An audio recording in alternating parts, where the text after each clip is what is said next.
Hello, and welcome to another College Basketball Weekly powered by the Full Court Network. LT in the saddle again with my guy Sammy D. Always great talking college basketball on the Full Court Network, of course. Don't forget to subscribe, rate, and review if you follow us on YouTube right here. Pound the subscribe button, whether it's Apple Podcasts or Spotify. Make sure you subscribe and give us a 5-star rating and review. So it's pretty crazy. I can't wait because I feel like college basketball season's around the corner, kind of like that far corner. It's there. You can smell it, can't you? I can taste it. Okay. All right. I can taste something. I don't know if it's college basketball, but I can obviously taste something. But it's pretty crazy. What do you think about neutral site non-conference games?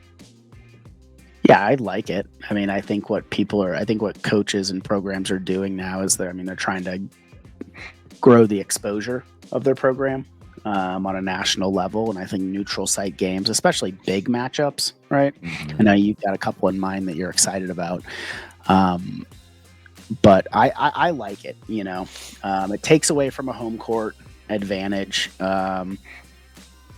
So, you're taking it away from the Allen Fieldhouses and the Rupp Arenas and things like that make college basketball great, right? That's the downside. The upside is, you're able to broaden the fan base. There's a lot of people who live in areas where they don't have college basketball or a good college basketball program to go to, but there's stadiums available. There's alumni there. There's dollars to be made. You can grow the exposure of most of the players in the program. So I'm all for it. I don't like it because you know what I don't like? It's you don't get that like college atmosphere. Mm-hmm. Like cheerleaders and the students and the fans and the rowdiness and the booing. You go to some of these neutral games and it's like, the stadium or the arena might seat 27,000. There's only like 15,000 people. I'd rather go to a 15,000 square foot seat arena, not square foot seat arena, and be it packed. I get it for the natural fact of getting yourself ready for the NCAA tournament too, or the conference tournament, but I prefer on-campus basketball games. I like it. I want to run an idea by you. Are you ready for it? Well, the last idea we talked about yesterday, I'm still kind of freaked out about, so hopefully it's not something like that. No, it's not. It has to do with kind of a neutral site game, kind of neutral site, right? Okay. One program we haven't really talked about in the offseason and the transfer portal is Illinois that much, right? Oh. And what Brad Underwood's done, they should just be called the Balkan Illini, right? Like the amount of Balkan players that he has brought onto this program for next year. Mm-hmm. They just signed Mihajlo Petrovic, a 22-year-old point guard from Serbia. He was an MVP candidate in one of the European leagues this past year. Then you have Zamir Ivicevic. I'm gonna just crush these names, by the way. Big Z, as they call him, right? Started at Kentucky, followed Coach Cal to Arkansas. Now he's going to play with Underwood in the Illini. Played at SC Derby. Part of that Adriatic League. His twin brother, Tomislav Ivicevic, twin brother to Big Z, also played professional ball in the Adriatic League, is going to play for Brad Underwood and the Balkan Illini. And then the big pickup, no, I'm not going to go there yet. David Markovic from Montenegro, also playing for Brad Underwood next season. Do you see where I'm going with this for a potential neutral site game? Well, but I think that this way, if you've ever been to Chambana or Champagne, it's a lot like the Balkan Republic. Right. But the biggest pickup for Underwood, one of the biggest pickups, close to Big Z, Andrej Stojakovic, Serbian and Greek roots. Peja's son. This kid averaged 18 points per game last season at Cal. Obviously, his family is just beloved in Serbia.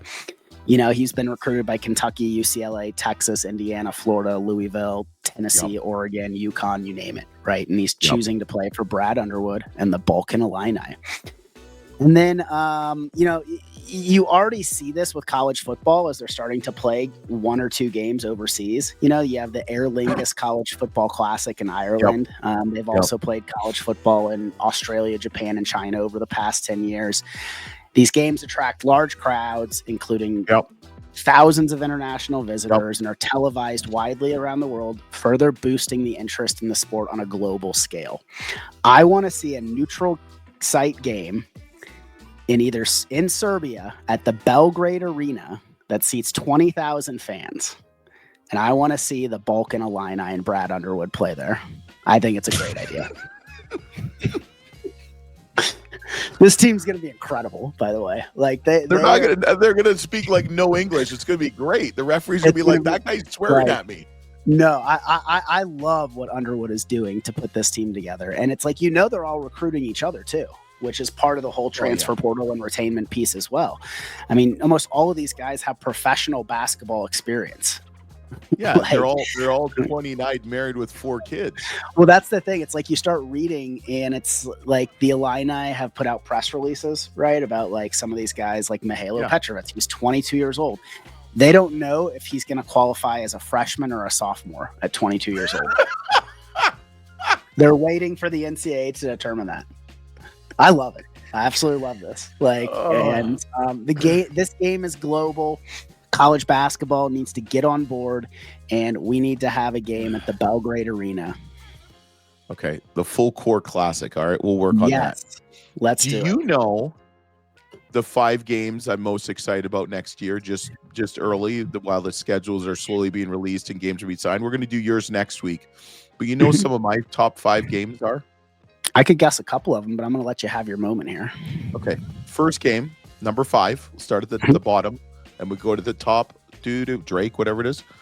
So I have some honorable mentions, but I'm not going to give those because you're going to get mad at me. But some are like Kansas versus North Carolina, Illinois versus Alabama, Duke, Michigan State.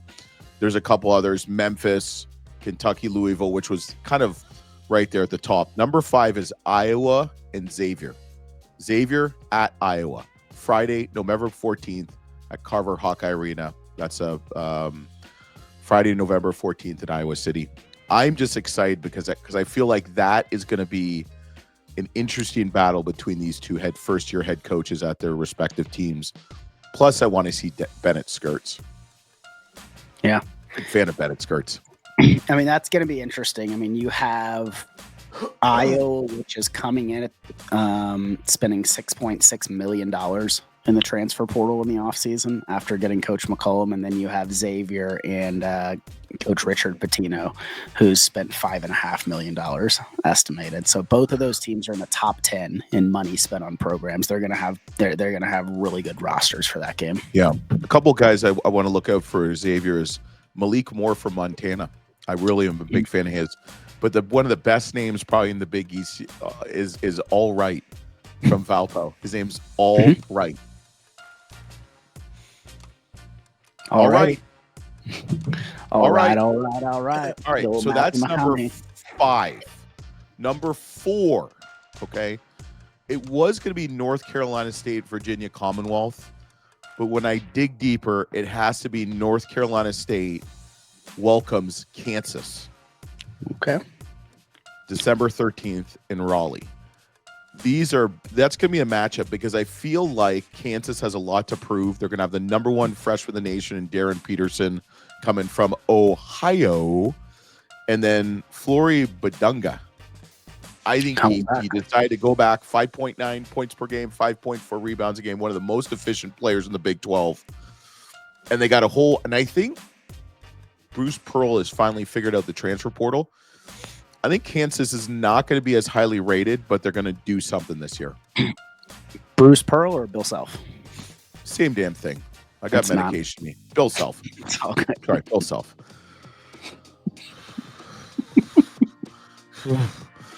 And I just love what I mean, you know how much we love Will Wade. Yes. I didn't say Dwayne Wade, Will Wade. No, we talked about what Will Wade's done in NC State just in his first couple months last week's show, and I'm not going to repeat myself, but they're going to have a good team. Did I really say Bruce Pearl as a Kansas coach? Yeah. Oh my God. It's okay. It's all right. Yeah, it's brain fart. Number 3. Let's go to number 3. It's a matchup from the NCAA tournament. UConn, Florida. Yep. I am so excited for UConn bringing back Solo Ball, Alex Caravan. I mean, you got Terrace Reed Jr., Jalen Stewart, Jaden Ross, I know I'm missing someone. Then you got some really key players, transfers, and Malachi Smith I've seen at Dayton, and Silas Demery Jr. from Georgia. And then you've got the freshmen, especially Braylon Mullins and Eric Uribe and Jacob Furthy. I'm really excited for UConn. It's going to be interesting with Florida. It's like they've got to reload. It's all going to come back down to is Alex Condon coming back or not. He's testing NBA waters. But, you lose Clayton Jr., Elijah Martin, Will Richard, and then Aberdeen to Kentucky. But I like how Isaiah Brown and his brothers coming in from OU. So, and Xavier Lee, you got to love the Xavier Lee, the Canadian. So I'm excited for Florida UConn. I think that'll be a good matchup. Do you know why I really like that game? It's in Madison. It's in Madison Square Garden. I know you don't like it. You don't like it because you think it's going to be like neutral sites. Here's the thing. Coach Hurley belongs at Madison Square Garden once or twice a year. Just give it to me. Just give me Coach Hurley at Madison Square Garden once or twice a year. Yep. Okay. I'll give you that one. If that was a game, like if you could be like, hey, pick a game today to go to in December, I would pick that game. Okay. Because of the site and because who's playing in it. Yeah, that'll be a good game. Number 2 is Duke and Arkansas. And Arkansas is one of the most talented teams every year now after the whole thing in Kentucky with Calipari. But I really like this game. The Boozer twins, Cedric Coward, if he doesn't go in the NBA draft, and I think Arkansas is going to be loaded. Now, can they take the next step with DJ Wagner, Trevin Brazil, Billy Richmond III, obviously Darius Acuff Jr., who's the number 1 point guard in the nation, obviously got Boogie Flan to kind of transfer. Carter Knox could come back. I really like Arkansas, and I'm curious to see how Duke's going to stack up. They've obviously have some returners coming back. They're losing some of their big players, obviously the NBA draft, and probably the number 1 pick in Cooper Flagg. But I think Duke and Arkansas, great battle. Yeah. Just a great battle. It's going to be a good game. I mean, Arkansas is going to have one of the most, if not the most athletic team on paper in the country. They always do, every year. And so it's going to be interesting to see if Coach Cal can continue to improve on the success he had last year there. I think he had some stumbling blocks to kind of figure out how to put that team together throughout the year, and then he figured it out towards the end of the season. My hope is that he figures it out a little earlier this next season, because I think they could be and should be a top 10 program. Yeah. My number 1 game. The game I'm looking forward to most that has been released, the schedule, is the Godfather versus the Pope, the coach versus the player. St. John's, Kentucky, December 20th, and some people call Catlanta, a.k.a. Hotlanta, a.k.a. the home of Freak Nick. That's going to be a game. And I'm excited. Kentucky is loaded. Kentucky is freaking loaded. Jaden Quintus comes in from Arizona State. He might be playing his ex-teammate, Jason Shannon, if he doesn't stay in the draft. But the one guy I think is going to have a breakout game is Ian Jackson, Mr. New York City. Ian Jackson, transfer from UNC. Yeah. And I think it's just because that game's going to be a track meet. They have Kentucky, in my mind, is probably the preseason favorite in the SEC. And St. John's, in my mind, is the preseason Big East. These are 2 top 10, maybe even top 5 preseason teams. Bryce Hopkins started at Kentucky, went to Providence, is now at St. John's. I think this game is going to be awesome at a neutral site, unfortunately. No, it's going to be electric for sure. And again, 2 top 10 teams facing off. I don't know if they're going to be the favorites in their given conference, considering how good UConn is in the Big East with the players that they're bringing back and new players they got coming in. And then obviously the SEC is just up in the air. Do you give it to Florida because they're the, national champ and what they're doing?